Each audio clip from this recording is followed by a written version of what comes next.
Good morning, folks.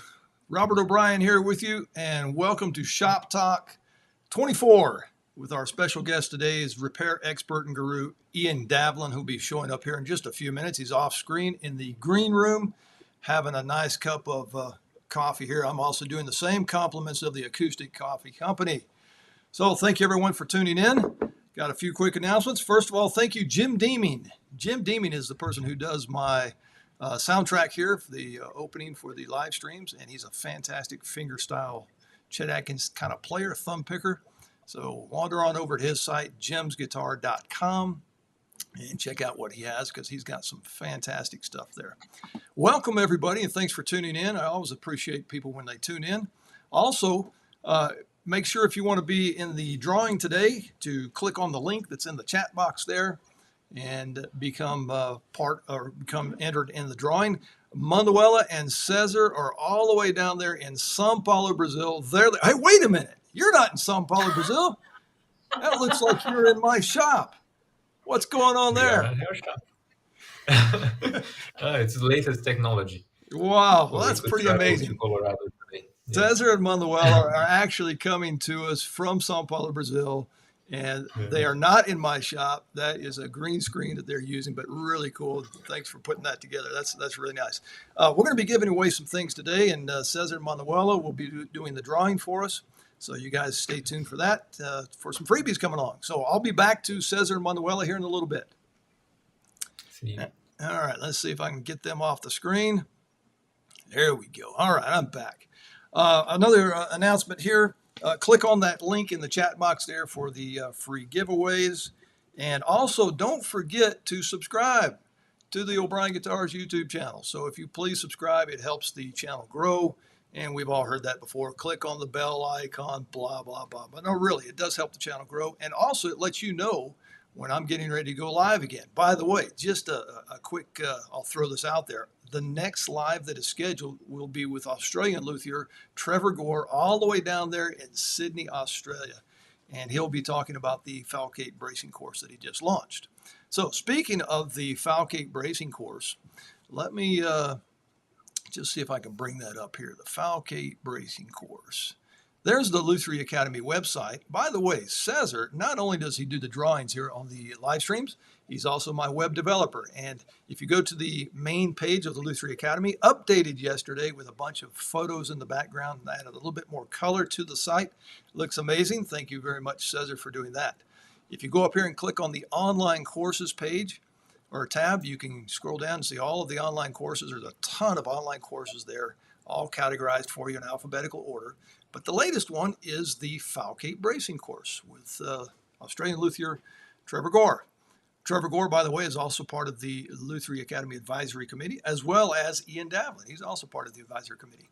But if you go check out the Falcade bracing course, it is on sale for the next, I think, 7 or 8 days only. Then it goes up. The price right now is $160, and he'll teach you everything about the Falcade bracing that he invented. After that, it goes up to the regular price. The promotional offer goes away.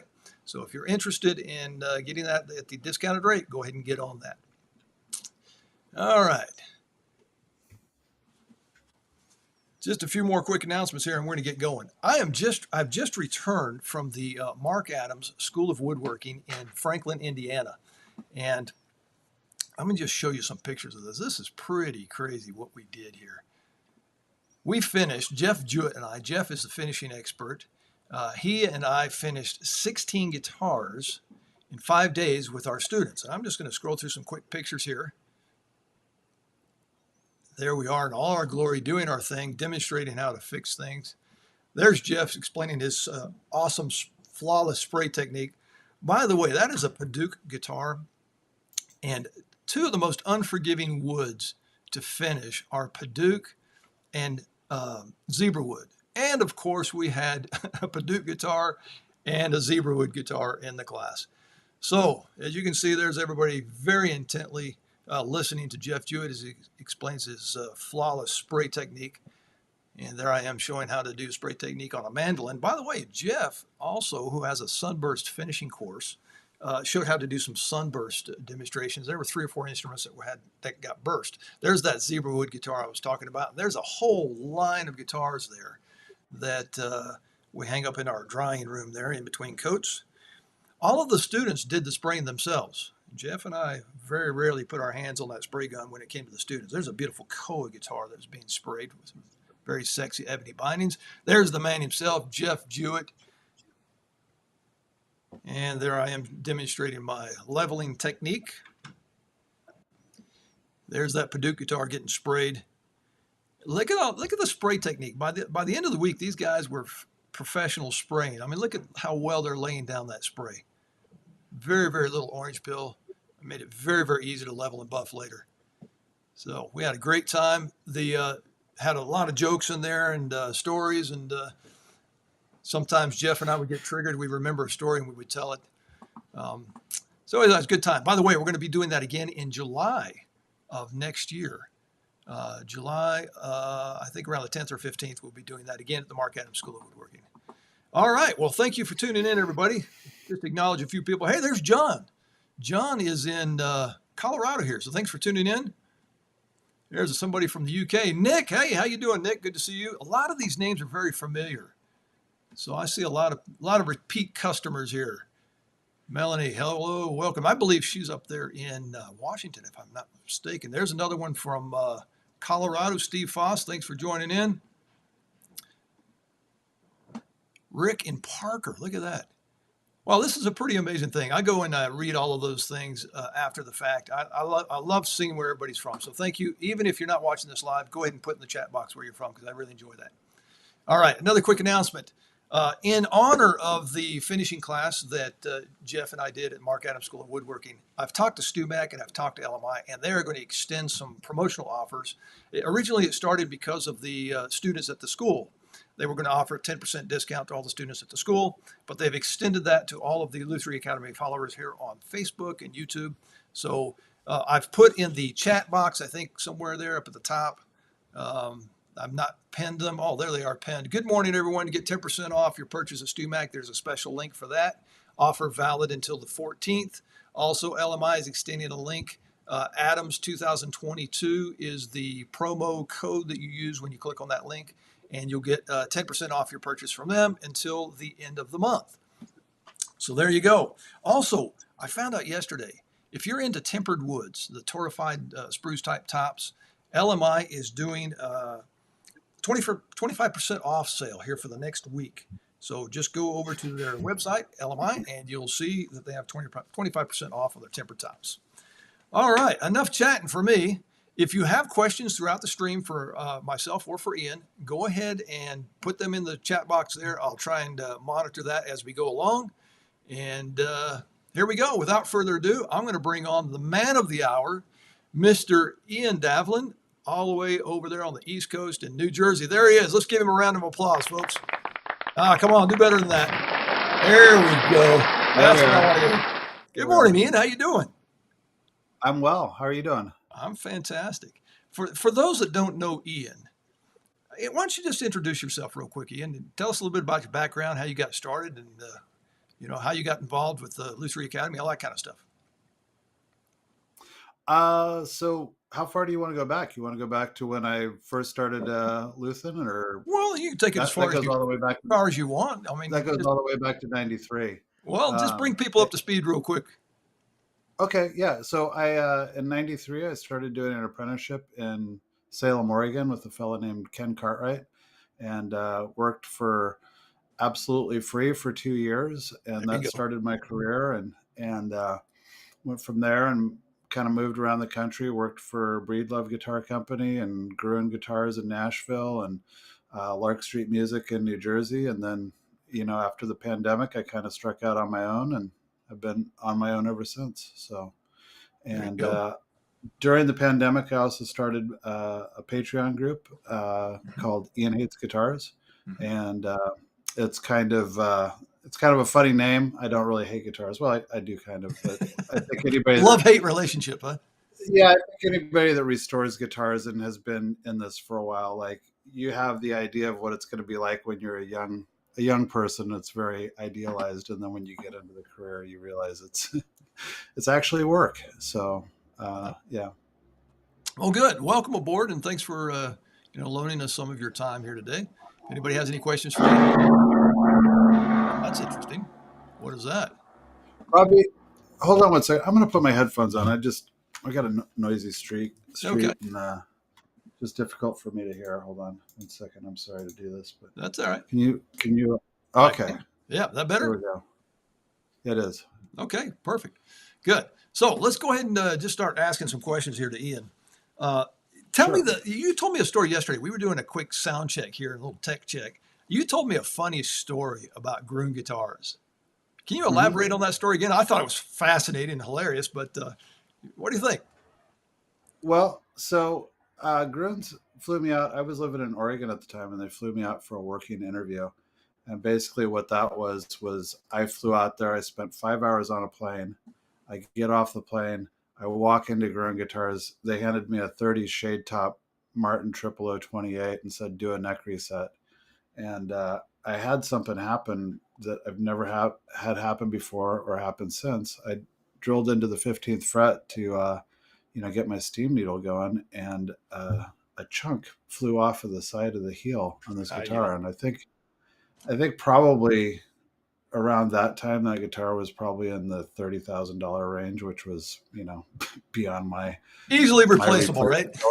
Yeah, beyond my ability to replace as a unemployed luthier, or prospectively employed luthier, as it turned out. But it was my first instinct was that I was Gruen's repair shop at that point was on Broadway, and it was on the 4th floor. And I just figured I'm gonna go get on the elevator. I'm gonna ride down to the 1st floor, and I'm just gonna walk back to Oregon. And hopefully by the time I get back, the shame will have left me.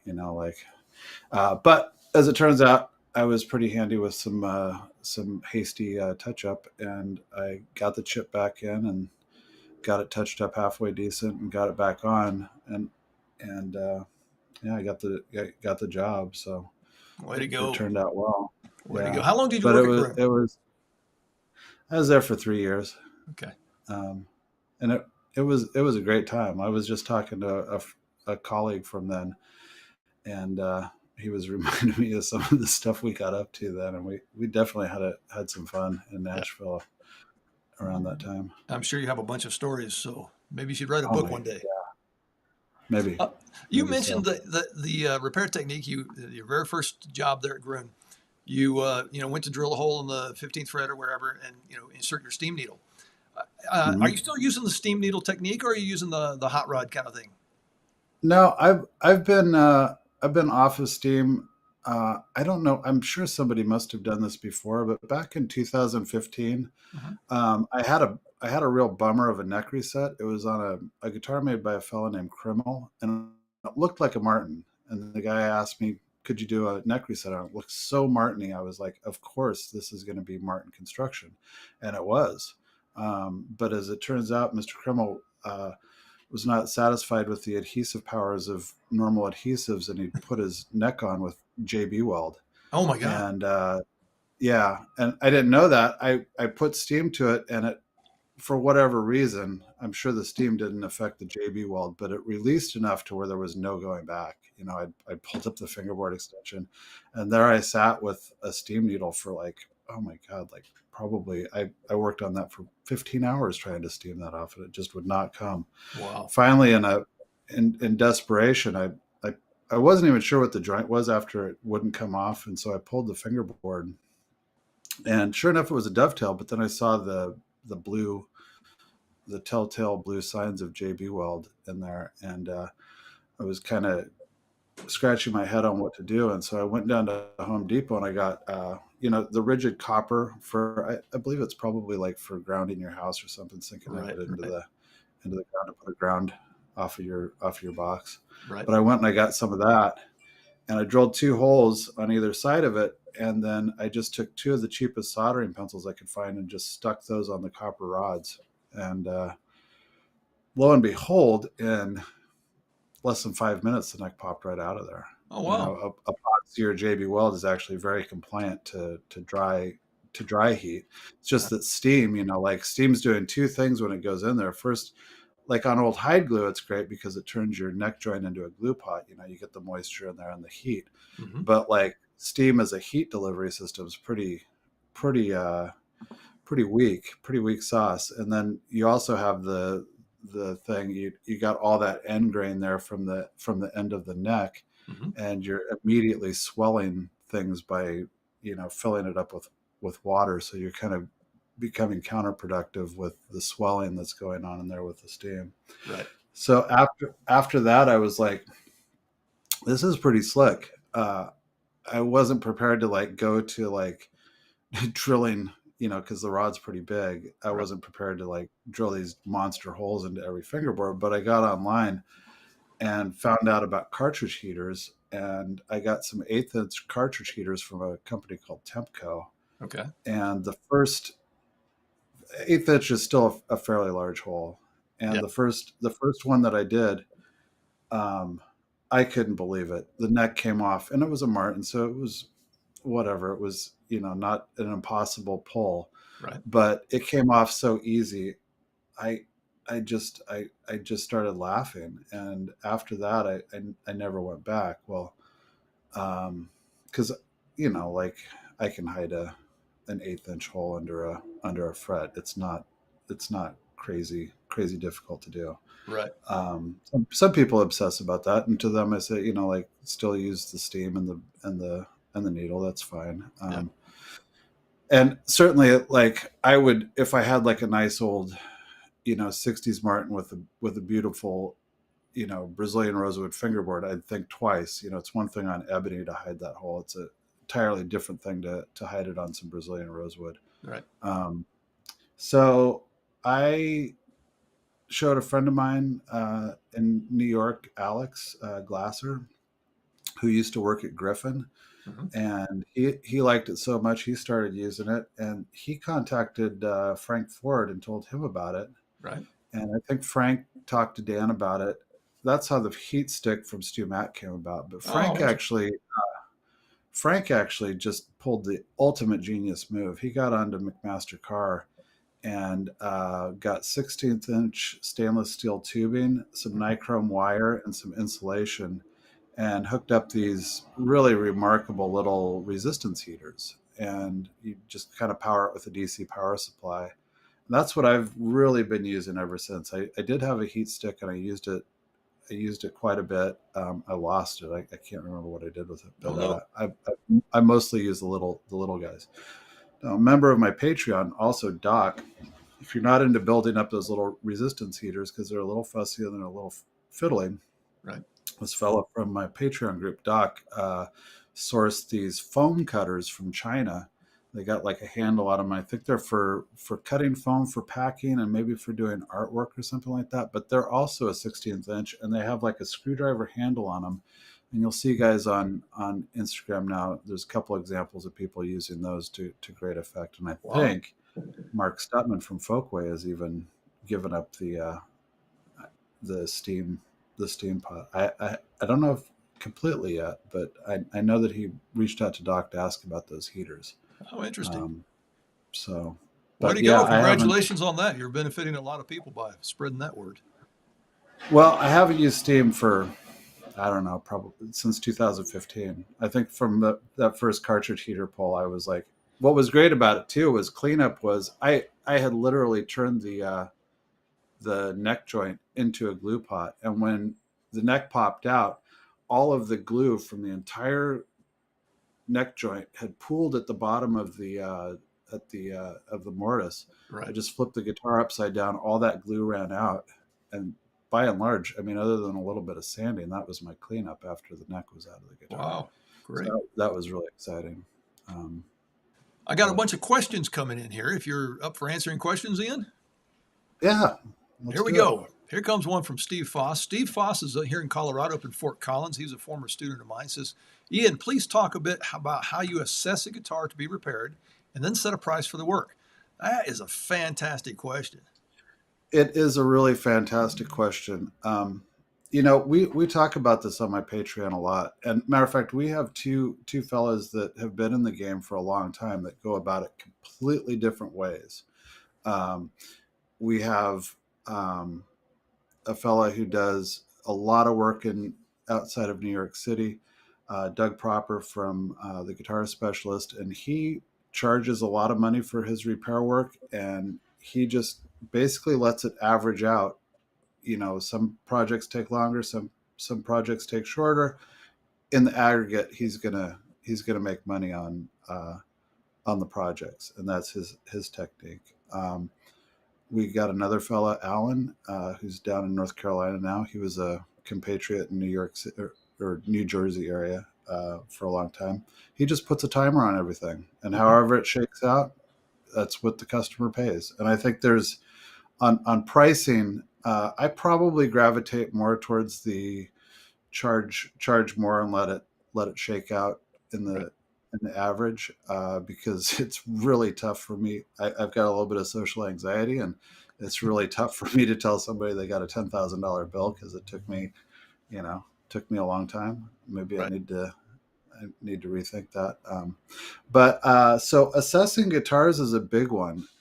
We talk a lot about the business side of things in repair and restoration, and boy, it can really get you on the front end.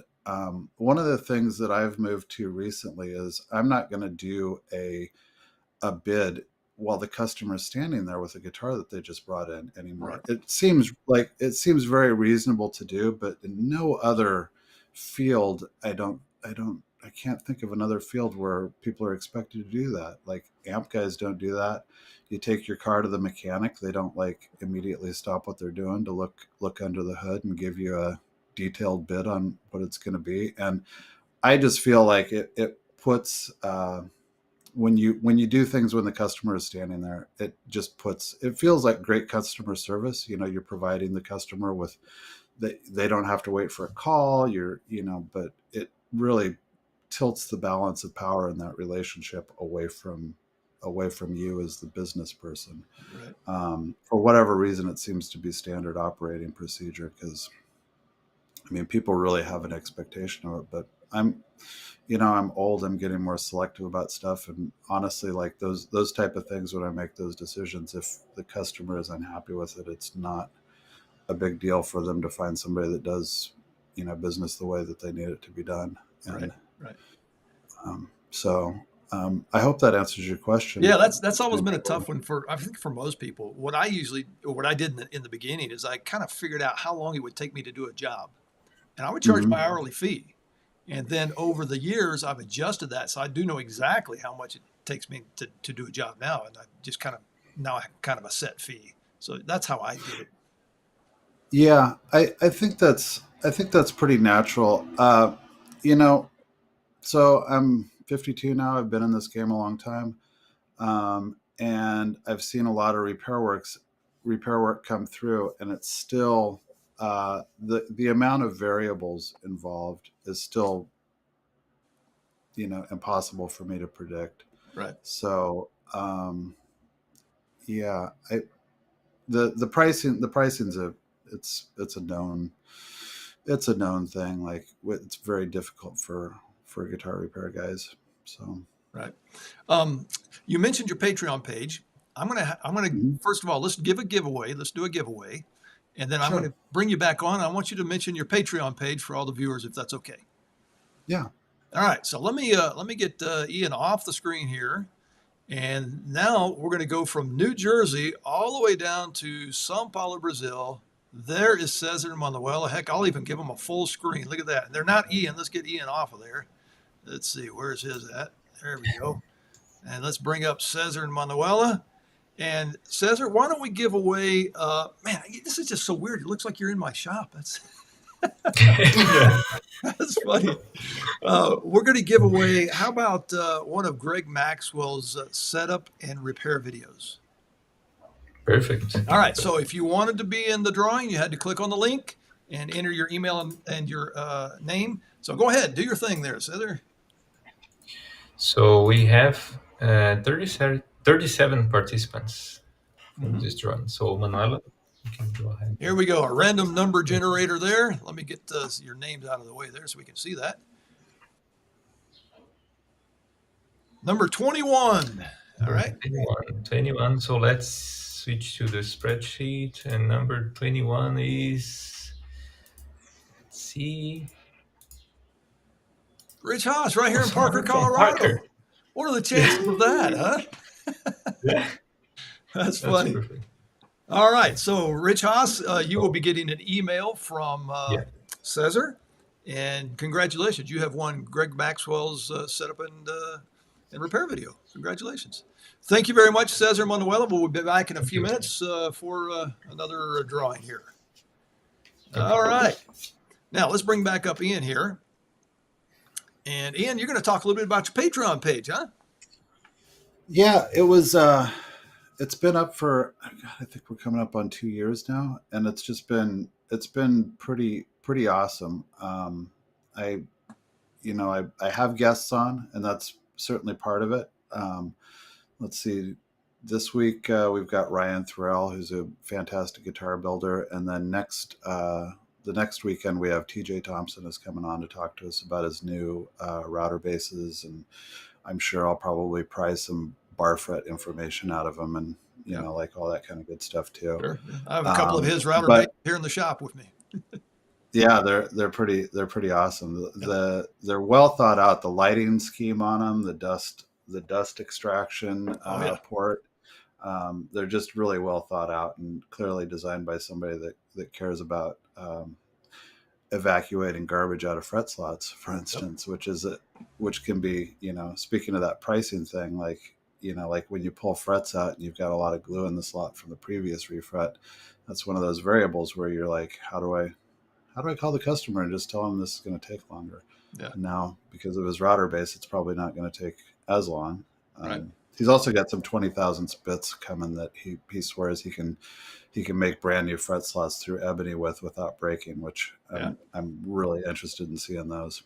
Nice. So that's part of it, the interviews and stuff. Part of it is the community. Mm-hmm. We have a very strong community. I think we got over 400 people. I keep the goal of the Patreon has always been to be very very vocational and repair centric. I feel like the world of information out there for guitar building and that, kind of that end of Lutherie is there's a lot of that, and I've always mostly been interested in restoration, so it would be pretty silly for me to throw my hat in the ring for the builder, right. The builder space. But so the community that we've developed of repair guys has been pretty amazing. Both, well, I guess mostly from the standpoint of getting so many people involved in it. We do a thing called a Luthalong, which is I have a Zoom account that I just leave open 24 hours a day, and anybody that's a member of Patreon can sign on to it. And it was started during the pandemic as a way to alleviate the loneliness of everybody working in their shop during the pandemic. And so people will be working, they'll just put a laptop next to their bench, leave the laptop open. And so I see you working, you see me working, and then we talk about our work, we talk about, whatever. Going back to that Grunes experience, like being in a shop where there was 7 or 8 other guys, all highly experienced luthiers, restoration guys, there's nothing like that. Like when you can just turn around and go, hey, Hugh, have you ever seen a neck joint like this before? Oh yeah, I've seen that, like on this guitar I did 2 years ago. There's nothing like that. And so the Zoom call, the Luthalong, kind of recreates that experience. And out of that has just been like this, synergistic, amount of information sharing that has turned out to be pretty global. I mean, we got guys from the UK, we got guys from Spain, we got guys from Central and South America. Mm-hmm.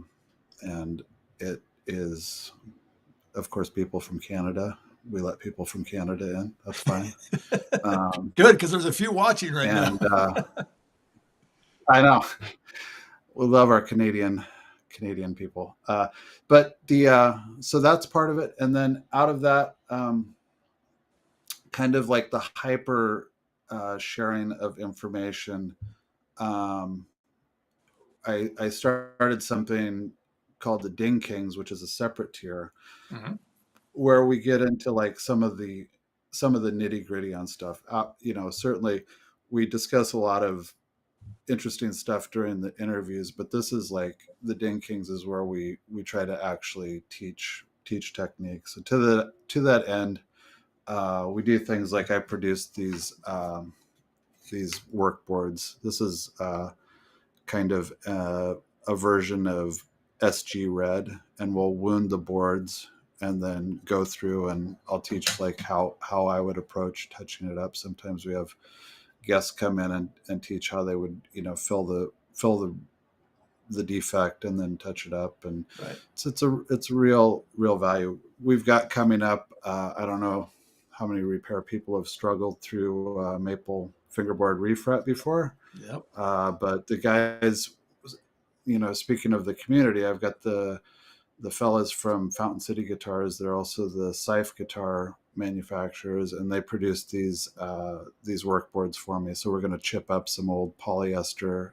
They shot this in polyester, so it's very 70s nightmare Fender refret inducing chippage. So we're going to pull some chips off. We'll talk about how to get those glued back on, and if you can't find your chips on the floor, then we'll show you how to make a touch up that doesn't show off from across the room. If people want to join in with your Patreon page, how do they do that? Go to Patreon and then / Ian Hates Guitars. That'll get you there. You can also, I am, like a lot of people, addicted to Instagram. So if you need further guidance, you can find me on Instagram and DM me. Also, like if you need guidance beyond that and you don't like Instagram, my email is ian.davlin@gmail.com. I can send you a link on there. Right. But it's there. Perfect. And speaking of Patreon, Ian has offered to give away one of his Patreon subscriptions. Now, there's a catch. There's a catch, like most anything. And let Ian explain the catch, and then we'll go down to Cesar down there in Brazil, and we'll give away a subscription to Ian's Patreon page. What's the catch? So the catch is Patreon will not let me gift subscriptions, and I tried to go through the rigmarole of buying a subscription under a pseudonym and giving it away. It's just a nightmare. I have a tier. It actually costs me money to do this, but it's $1 a month, and it's my contributor tier. If you win, you can do $1 a month. That's the best I can do, and you can come in and test drive it. So it's virtually free. It's only $1 over being free per month. So I'm sorry about that. I'd give it to you if I could. And Ian's still losing money on that subscription, right? If you're there for a year, I'll send you. I'll PayPal you $12 or something. Whatever. Perfect. All right. Well, let's go down to Brazil. Let me get rid of or take Ian off the screen here, and then we're going to go down to Brazil, and we're going to bring in Cesar and Manuela again. I'll get off the screen. Let's get rid of Ian because that's not him. That's Cesar and Manuela. There we go. So let's go ahead and do a random number generator there for a Patreon subscription to Ian Davlin's Ian Hates Guitars. All right, go ahead. Yes. So we have 47 participants this round. Okay. You can go. Mm-hmm.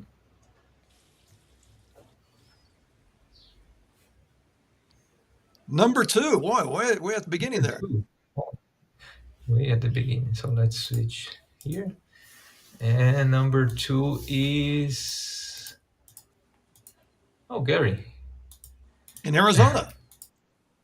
Mm-hmm. There we go. Congratulations. You're the lucky winner of the somewhat free subscription to Ian Hates Guitars Patreon page there.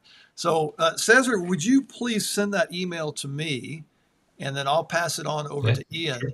And then Ian can set that up. Thank you very much once again for the star appearance there in Sao Paulo that looks like it's in my shop. And we'll see you back here in a few minutes. Perfect. Isn't this fun, Ian? I'm having a great time. How about you? Yeah, this is great. Let's go back to some questions here. I saw a couple of interesting ones here. I want to back up here. Here we go. How to remove an epoxy glued fretboard. You got any tricks for that? Well, honestly, most epoxy, unless you're dealing with something pretty exotic, is pretty compliant to heat, Mhm. and it's really compliant to dry heat. At Breedlove, we West 105 the bridge is on, Right. and I remember thinking, oh my god, this is going to be so brutal if somebody has to do a warranty repair on this. And the first one that I had come through, I heated it and it came off beautifully. Like it just, it failed, slightly over, I don't know, light bulb, 250-watt light bulb Uh-huh. temperature. And it just like came off in such a way that the bridge just kind of slid off. And then there was epoxy in the relief route for the, to get it to connect to the spruce. But yeah, epoxy's not as hard as you might think. Like, when Dan took me out to Brian Gallup's to do a Northwoods to demo the heat stick, Yeah. and Brian had a guitar that he had, the neck had been epoxied on by some cowboy that had done the neck reset before it came to him. And I think he was kind of like, here you go, here, you can try to take this thing off. And I was like, oh boy, this will be challenging. But I put the heat stick in it, and I was given a demo about put the heat stick in it and put it in the StewMac neck popper jig. And then I started going on my other part of the demo, which was talking about touch up and stuff. And I thought I'll talk about this, and then I'll come back at the end of the lecture and then wrestle with it a little bit and show everybody. And not 3 minutes into the lecture, somebody was like, hey, I think your neck moved. And sure enough, it had just squirted right out of the Wow. mortise, and I was like, see, ta-da. But I was kind of sweating it. But yeah, I'm There you sure he go. must have used like Home Depot epoxy on it. It was pretty gooey, and it was Wow. very, very compliant coming out. So Interesting. You mentioned a product from StewMac, so I just want to call so attention. yeah, don't fear epoxy. Okay. I just want to call attention to our sponsors again here at the Lutheran Academy, which LMI and StewMac are graciously sponsors to the Lutheran Academy. And if you click on the links, they're in the video description on YouTube, in the video description box there. Also in the chat box here, you'll find some links that will give you 10% off to products from StewMac and LMI. So check those out, and they will greatly thank you, and it helps keep the lights on here at O'Brien Guitars. Here's one from Al. He's up in New York, I believe. He has a Takamine neck joint completely lacquered, and I believe it's epoxy. Is a neck reset a lost cause?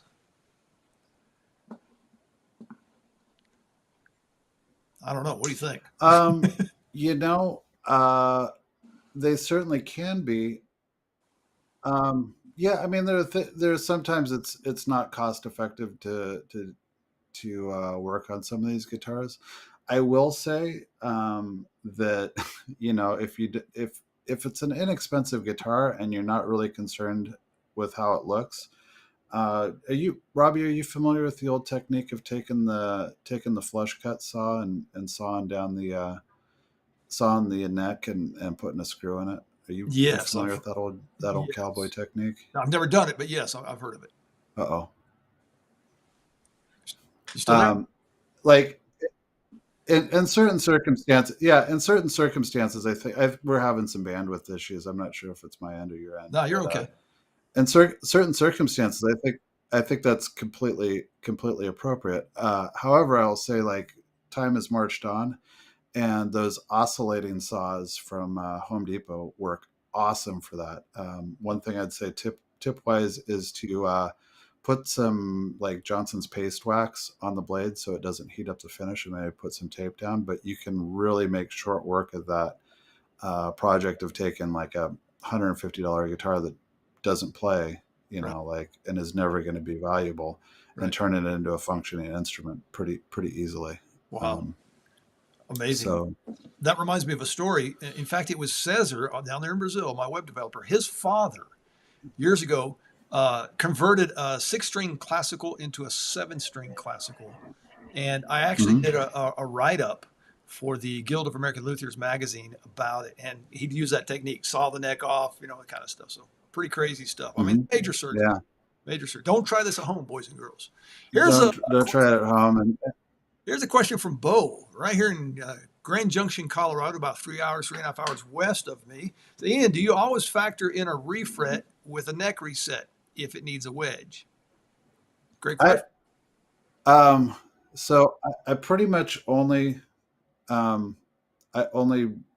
reset if I refret. I've done a couple under duress, and they just reminded me why I always do it, which is it's very hard to go into the woods, $600 on a reset and not hand somebody back a fully functional guitar. Like you can get close. Like sometimes you get lucky, I'm sure. But my experience is luck is getting to 85 or 90% rather than the 100% that you could get to if you just did the refret. And it's just kind of, I don't know. Like the thing is I just don't want to have conversations with customers afterwards. Like if I do it, I've just had so many interactions where I've front loaded the expectations. I said, look, here are going to be the limitations if we do this, blah, blah, blah. Oh yeah. Fine. Limitations. Got it. And then they get the guitar back and they're, why does it do this? And I'm like, well, do you remember the conversation we had about limitations of doing a reset without a refret? Mm-hmm. And I just don't want to, anything I can do to avoid having conversations with customers, I'm just all in on that tact because I don't get paid for conversations. So all right, here comes another question. So go ahead. I was just going to say on the point of extension wedges, very, very rarely will I ever do a reset without a fingerboard extension wedge. And I just did one here recently for the last, I don't even want to talk about this, but I did it somewhat passive aggressively for somebody that didn't want to go down that road. Right. And once again, they wondered why the action was so high past the fingerboard extension. I'm like, well, remember that wedge conversation we had? Yeah. That's why. So there you go. Gary, and I believe he's in Arizona, is asking, what is the average price per hour doing repair work? Now, that varies from geographical location where you are in the country. You care to elaborate on that? It does. It's changing. Like customers are getting savvy and they're price checking repair guys from across the country. So it is making it more difficult when somebody is like thinking about shipping a guitar for, $100 on a repair ticket. That's possible is a relatively new thing, and it does change the dynamic. The guy that I apprenticed with, he said, he moved around quite a bit, and he said he would just go into town and he would crack the phone book. He would call up 3 plumbers and ask them what they made, and he figured he was worth as much as a plumber. There you go. Plumbers are licensed and bonded and all that kind of business, so maybe that's a little optimistic. But certainly later in your career, when you're licensed and bonded and you're talking to Heritage about writers for $100,000 instruments, a plumber's wage is at the very least what you ought to be getting paid. And I think in New York, New Jersey, boy, if they aren't north of $120, $130 an hour, I'd be really surprised. Okay. I have put on the screen there the link to your Patreon page. Thank you, Cesar in Brazil, for typing that in for me here. So if you guys are interested in joining Ian's Patreon page, then there you go. Go ahead and check that out. And here comes another question. This one is from Rob. If you get a guitar in for a neck reset, how do you determine the type of neck joint on an unknown brand? That is a fantastic question. That's a great question. First of all, I'd say if you're in it to win it, become friends with dentists, because those guys love to use their gear. And for whatever reason, they love to use their gear on guitar. And you can, if you're friends with a dentist, you say, hey, I got a neck joint I don't know about. Can we x-ray it? A lot of times they're like, oh yeah, I got my x-rays, you know. Oh, that's a cool idea. So yeah, a lot of times, you know, I think Mark Stepman of Folkway just posted an AJ that he had x-rayed just to make sure that the neck joint was, I'm guessing, probably not topped over. Like that happens a lot with Gibsons, but then, and certainly on a guitar like that, it's, even if the dentist charged me $100, I'd totally want to take a peek at that before I started ripping into it.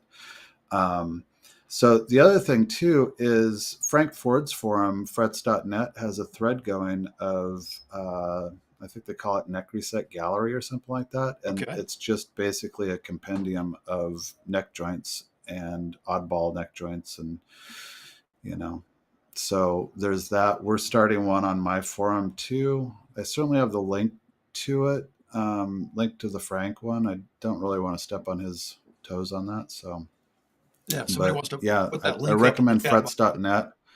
It's a little sleepy over there right now. Go ahead.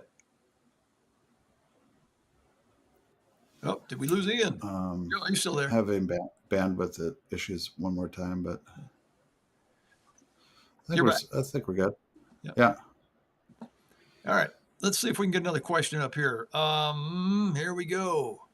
Nathan, how would you approach a neck reset on an 1860s Martin ice cream cone heel? Holy cow, that's a pretty complicated question there. Can you give us a reduced? It is. You know, the first thing I would do is I would phone a friend, because I haven't ever done one. And I'm very, so I'm in the less exploratory phase of my career. Like I've definitely gone down some rabbit holes on repair projects in my time, and I'm less interested in speculative guitar repair than I've ever been in my life. So I would phone a friend, and if there was anything like out of the ordinary, to where, you know, like every neck reset can, you know, throw you with some variables or something like that. But if there were variables stacked on top of variables, I'd probably decline it. Yeah.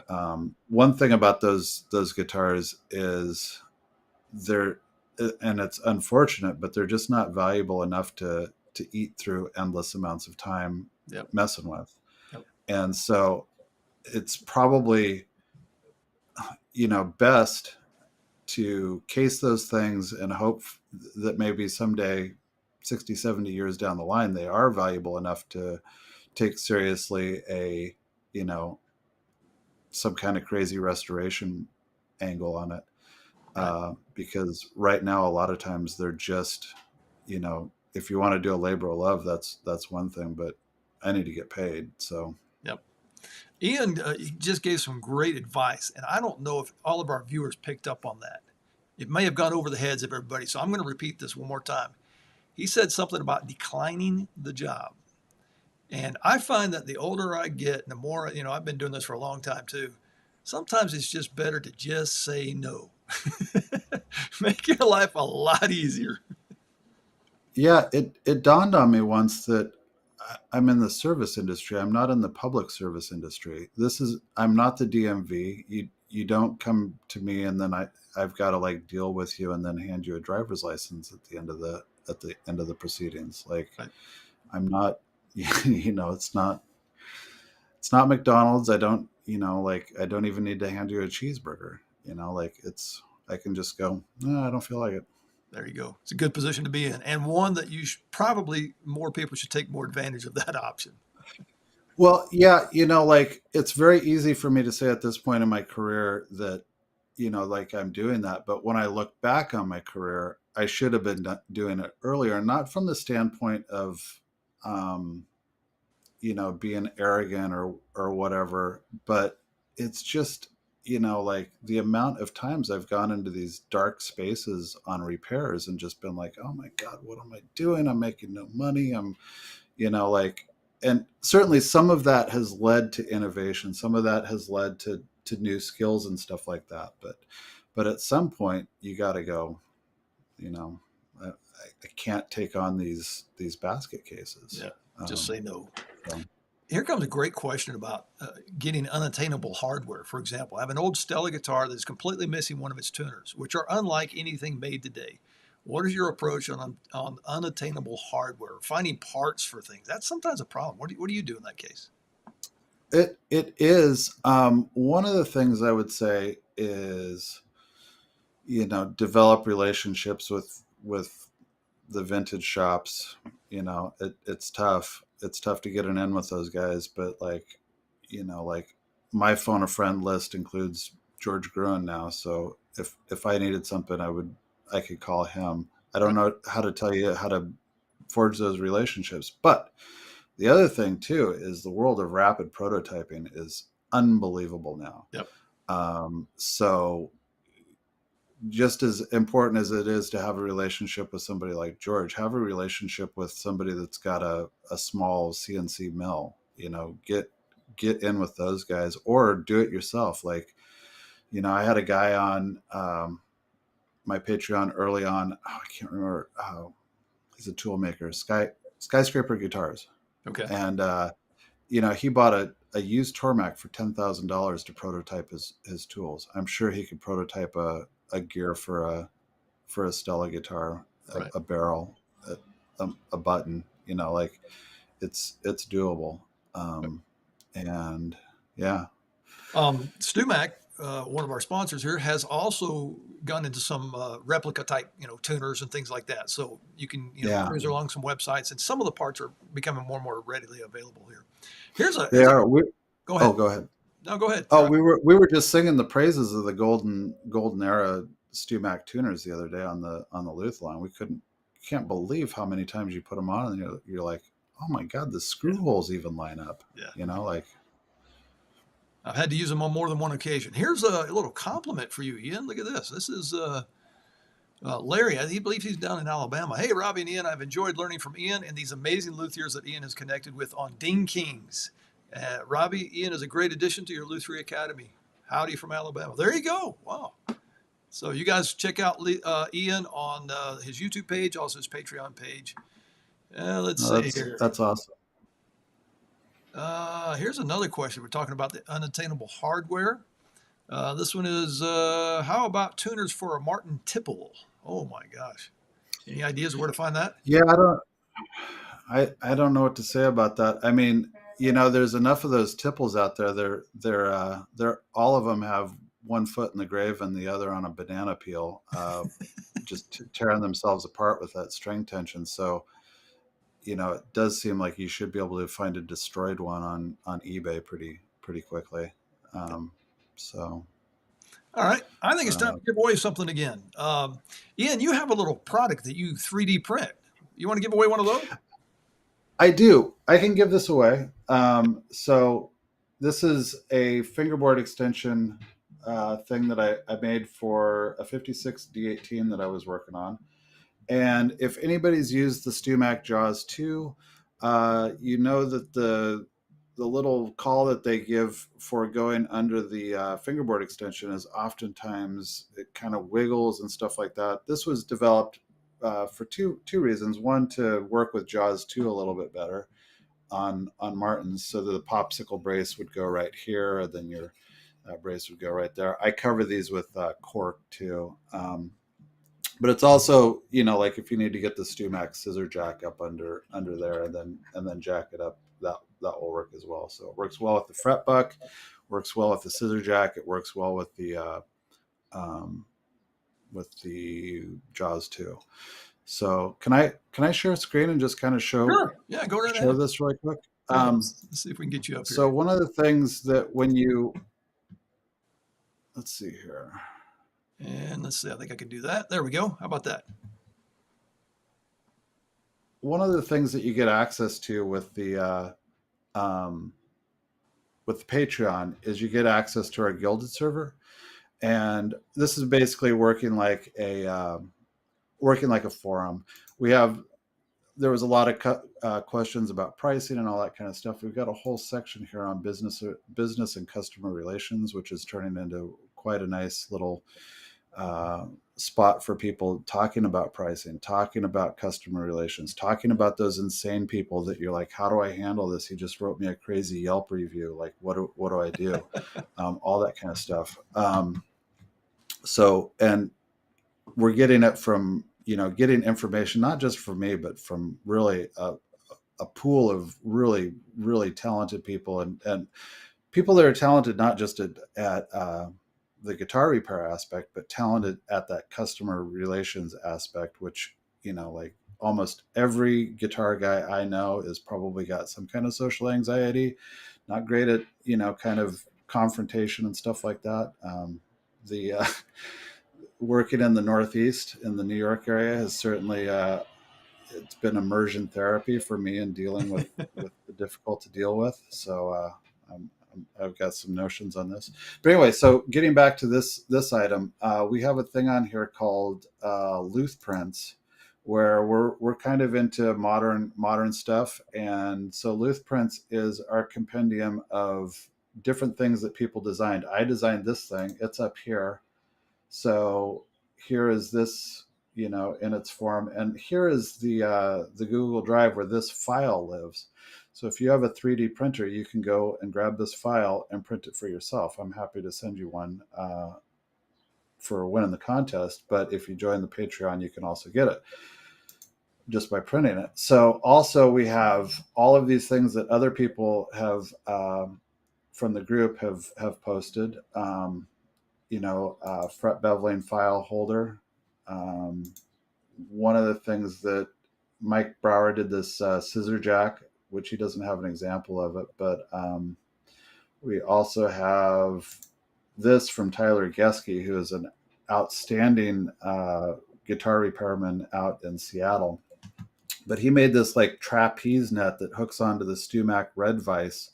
So it is expanding and contracting with the vise, but it'll also catch your neck if you happen to have your vise a little loose. I don't know if anybody's ever had that happen where it bounces off the rails for the vise down below. So that's pretty exciting too. So we've got a lot of good stuff on the Luth prints, and it's growing all the time. So yeah, this is on there. I'll be happy to put this in the mail if you're in the United States. Yeah, United States only on this one, folks. So let's go down to Brazil. And let's bring up Cesar. Let's do a random drawing, and you have to be in the United States to win this one, folks. We can't ship international. So here comes Cesar down there in Brazil. Hey, Cesar, how you doing? You're still in my shop. Cesar, hello. There we go. All right, now Cesar, this one has to be for somebody in the United States. Okay. Okay. So for this round, we have 50 participants. 15 participants. All right. Let's see what we got. Random number generator. Number 41. And number 41. So let's 41 out of 15. 41 out of 15. Yeah, how's that possible? 50 participants. 50. Okay. Oh, 50. Okay. Still having a bandwidth. And it's Steven. All right. Is Steven in the United States? I hope so. Yeah. We can contact him and check this. All right. As long as I got you on here, Cesar, why don't we go ahead and do another quick giveaway? Why don't we give away one of my setup and restoration videos on the Luther Academy online course? So if you want to do another random number generator there, we'll bring up somebody else. So. Here we go. Yeah. Manuela, você está fazendo ótimo, viu?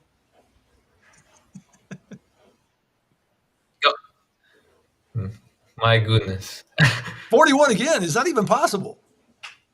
So we have exactly the same number.